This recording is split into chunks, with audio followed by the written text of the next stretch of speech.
How to make an AI cover song with your own voice using Udio.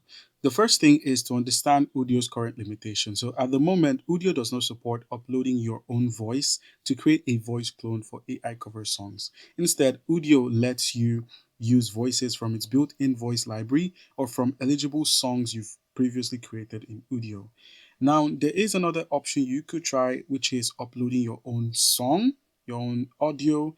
If you have a paid Udio subscription and currently on the free, if you have your own paid subscription, just click on the create option. Once you've clicked on create, just go ahead and click on the upload audio option and then simply upload your audio file. And then the next step would then be to choose an audio tool. So after you've uploaded your song, choose one of the available options. Your song would be here in your list of folders.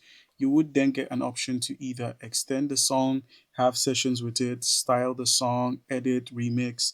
These tools transform or build your recording, but they do not clone your voice. So please take note of that. And then generate your song by adding a prompt here. Go ahead and add a prompt to describe your song and then adjust the settings and just click on create. Udio will then create a new song inspired by your uploaded audio or prompt. And then if you want an AI cover with your own voice, you're going to have to use a platform like 11 Labs to perform that. So you could easily sign up or log into your account on 11 Labs, upload your audio file, and have your voice recreated. All right, guys, that's how you can get it done.